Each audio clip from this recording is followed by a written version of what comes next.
first up we have the Junior Secondary Cup. Our first speaker tonight is Harriet Gregory. She's a Year 7 student and she'll be speaking on modern day slaves. So please welcome Harriet Gregory.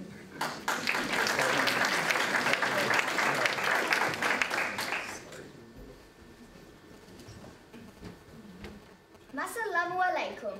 Hello ladies and gentlemen, and welcome to Abu Dhabi's grandest and most finest hotel, the Half Resort. Enjoy sights of beautifully designed buildings, warm salty seas and unique cuisine, not to mention the 24/7 service of butlers, maids and personal assistants. And I'd like to warn you, this is what I saw through my own 2 eyes. You can't wait to dip your toes in pools, smother your face in cake, while having a massage thinking, this is the best. It's not the best. That cake you're eating was made by a skilled chef. They got beaten because he forgot to garnish your ganache. And that masseuse, that was the only job that paid enough for her to feed her family. These people are modern day slaves. I've grown up in Abu Dhabi, a large city that plays capital in the United Arab Emirates. Abu Dhabi is about 1 hour and a half from the major city Dubai. Yes, ladies and gentlemen, you know that these places are well known for their sky-high buildings and lavish shops. But what you don't know is that the people that built these buildings are living like this. A young man, not even close to taught in the builder's career, is being yelled at by his boss. He knows he'll get another sleepless night while laying in a room near the same size as the Life Education van. It's in the middle of the desert, it's scorching hot and full of diseases. He's in there with 20 others, sleeping this close to human waste. Now are you thankful that your toilet is out of your room? Yuck! That's only the men's story. The woman's story is a whole other story. Imagine walking to a supermarket. You're about to pick up an item, but before you can do that, the maid in front of you picks up one too. Before she can buy it for an employee's house, she gets smacked across the face. You can see a tear welling down the frightened-looking victim's eye. That was only caused by her not picking up the right tin. That's only one maid's story about him being abused by their employer. I love to say that they enjoy living in the United Arab Emirates and want to work there. But why would they? Plus, there's no jobs back at their home country. But how can we stop this abusive behaviour by people that think they are superior? We can spread the word to people and make sure they know that the United Arab Emirates is not as glamorous as it seems. Go on, shout it out. But I guess you didn't have the decency to listen. If you did, you'd help and leave the Half Resort and have the guilt I hope I have made you feel. Ladies and gentlemen, I hope I have persuaded you all today that anyone can help me to stop the story that I saw through my own 2 eyes.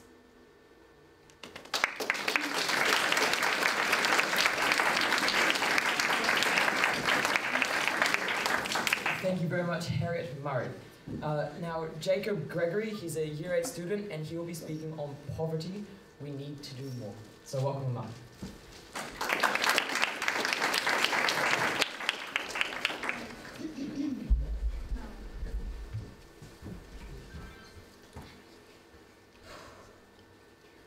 Kids screaming, adults crying, lost souls just wanting to find a home.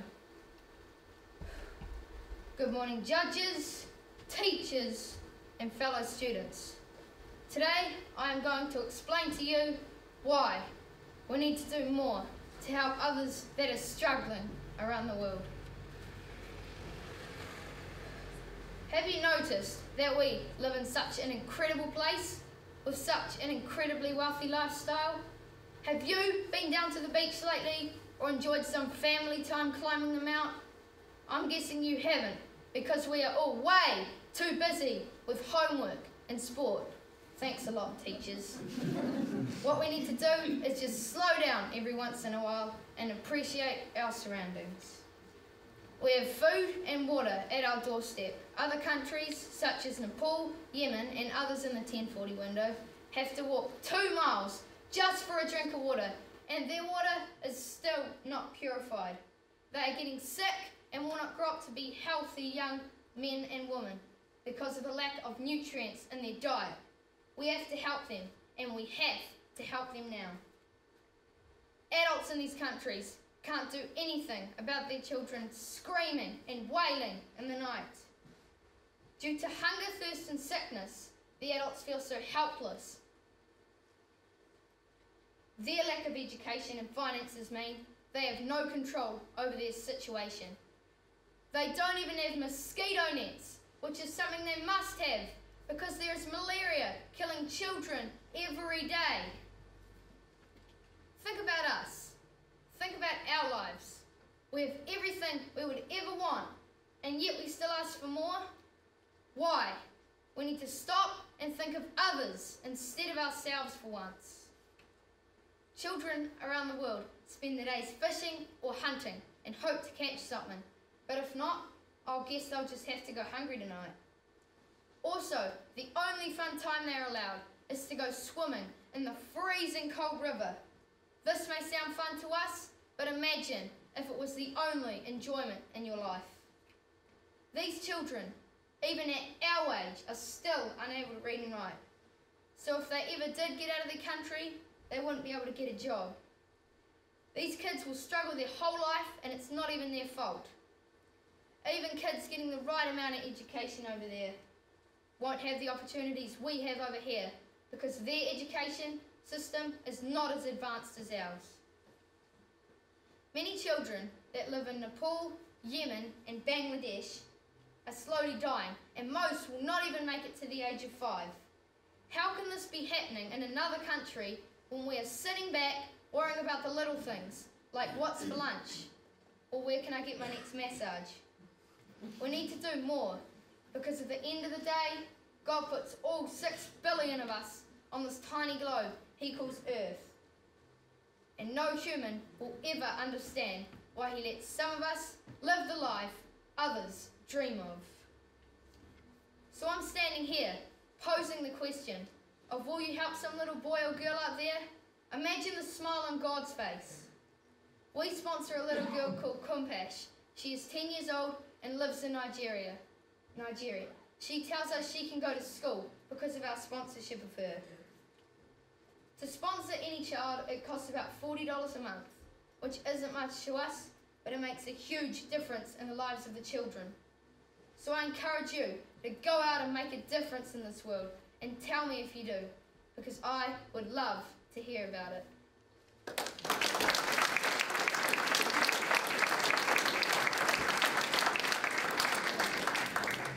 Thank you, Jacob. Next up we have Luca Demmer. He is a Year 7 student and he will be talking about we need to look after our water. Welcome.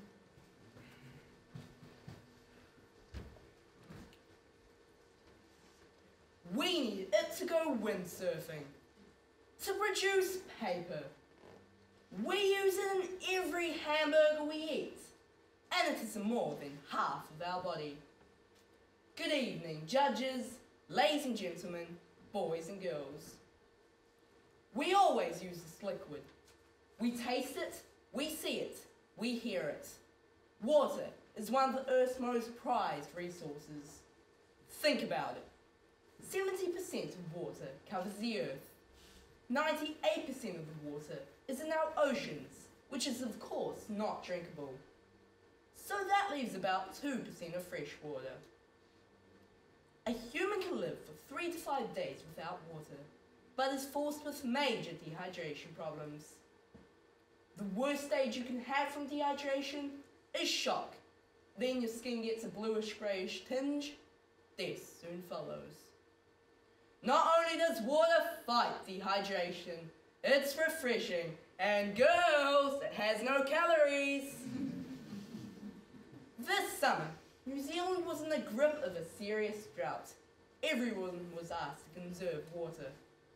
One of the catchphrases used over and over referred to our flushing habits. If it's yellow, let it mellow. If it's brown, flush it down. Sadly, in many countries, mainly Africa, people drink wash and dirty water collected from polluted sources. It often has dangerous diseases like cholera and diarrhea, which usually cause death. The latest UNICEF study shows that nearly 1.5 million children are dying from diseases caused by dirty water. Thomas Fuller, a wise man and lover of nature, said in 1650, "We never know the worth of water till the well is dry." Water pollution is any physical, chemical, or biological change in the quality of the water that has a harmful effect on anything that drinks, uses, or lives in it. There are several classes of water pollutants. The worst class is by us humans, from throwing organic compounds into the water, like oils, plastics, and pesticides. There are two sources of water pollution: point sources and non-point sources. Point sources are the things we can control, like factory pollutants. Non-point sources are the things we can't control, like natural disasters that spread pollutants through our rivers, lakes, and streams that enter the water from the ground. Our water is constantly being polluted by us. We are careless in protecting our water and just sit down and don't do anything about it. It's easy to protect our water. H2O is the way to go. We can help save water by starting the washing machine or the dishwasher when it's really full. We can also recycle metals, glass, and paper, since nearly everything is made out of water. The water you drink has likely been around when the dinosaurs roamed the earth. Wherever we are, we all need water to survive. The United Nations estimate that water use has grown twice the rate of the population increase in the last century. By 2025, 1.8 billion people might live in areas plagued by water scarcity. So don't make these facts reality. I've been thinking, water is essential for life, but it's also the world's most threatened resource. We all should help to protect and conserve our precious water. Turn off the tap when you're brushing your teeth, or have shorter showers. It's easy to protect our water. Come on guys, get water wise.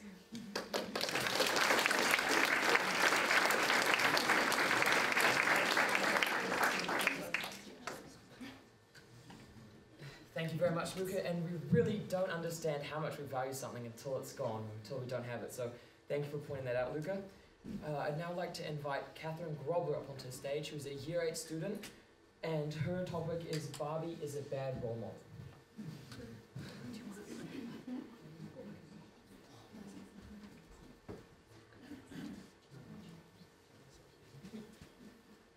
Long, straight, blonde hair, bright blue eyes, long eyelashes, tall and slim. These are all things that we recognise about a Barbie doll.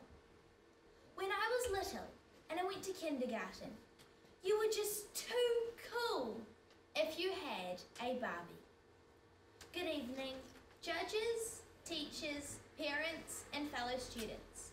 Today I'm going to talk to you about Barbie and why she is not a very good role model. The standard Barbie doll is 20 centimetres tall, giving her a realistic height of 173 centimetres. The rest of Barbie's statistics have been estimated at 91 centimetres at her chest, 83 centimetres at her waist, and 45 centimetres at her hips. A human with the same sized measurements as Barbie would not be able to hold up their own head, let alone their own body weight. In 1963, the outfit Barbie Babysits came with a book entitled How to Lose Weight, which advised, don't eat ensemble called Slumber Party, along with a pink bathroom scale permanently set at 49 kilograms. In the US, since the hype of the Barbie doll, 1 in every 10 high school girls already has an eating disorder. Did you know that some models have their lower ribs removed to make themselves look thinner? Because the very first Barbie doll has 2 lower ribs more than today's Barbie. Starting with their very first toy doll, girls are exposed to highly unrealistic images of a female body and are taught to portray these in their own lives. Barbie also gives the idea that you can get through life happily and successfully if you are pretty and very thin. She goes out at night and comes home a princess. She doesn't know about the real world. In the Barbie movies, the white-skinned, blonde-haired Barbie is always the most important character, while her more diverse friends are left in the background. So does this send the message that girls and women who fit Barbie's definition of beauty will have more exciting lives than those who don't? Barbie has never been to university. Have you ever seen a Barbie doll called Let's Study, Barbie? No. Have you ever seen a calculator and dictionary accessory set? No. But she's been a teacher and a nurse and everything in between. And in fact, when they did give Barbie the power to say something, these pearls of wisdom were heard. Maths is hard. What sort of message does that give? Have you ever seen a Barbie doll with freckles? Have you ever seen a Barbie movie where she didn't live in a mansion? Barbie is her own stereotype. Blonde hair, blue eyes, and she's very thin. She's perfection in a nutshell. Actually, a tanned plastic shell. Barbie also applies labels, like if you're not as skinny as she is, you're fat. And if your body's not way out of proportion, or close to it, you're ugly. But I think the most important thing about labels is they only matter if you let them stick. Barbie sometimes makes you think. Do girls aged 5, or sometimes even younger, watch her movies or play with her? Even so, she does have some pretty revealing outfits, even for a doll. So does this leave the younger girls believing that it's okay to dress like that? Barbie travels around the world unaccompanied. Have you ever met her parents? Ever seen a Barbie movie called Meet the Barbie Family? No. So do you think that this shows kids that family isn't important, or that you're just too cool for family? So I've talked to you about the unrealistic body image that Barbie portrays. The fact that she lets people believe that you can get through life as long as you're pretty and thin. She has too many stereotypes and labels, and she doesn't fit the age group of the girls that play with her. Barbie is an international icon, but she does have her faults, just like all of us. But what we need to remember is that she's not human, and we shouldn't do what she does, because she's a lifeless plastic doll that shops, becomes a princess, designs clothes, and has the money to go wherever, whenever. Nothing she does is realistic, so nobody should thrive to be just like Barbie. Just thrive to be the best possible you. Thank you.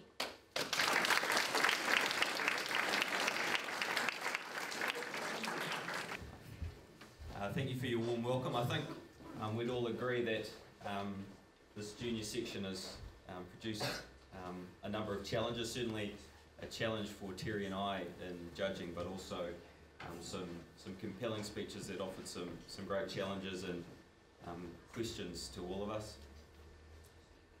Jacob, thought you had a really strong conclusion and offered us some hard questions about a really important issue, poverty. Luca, you had some fantastic lines in there, lines that I'm sure will stick with a lot of us through the night.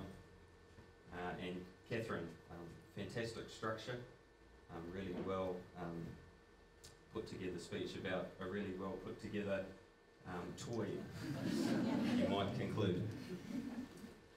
But in the end, a really tough decision to judge, but Terry and I agreed that the winner of this section is Harriet Murray.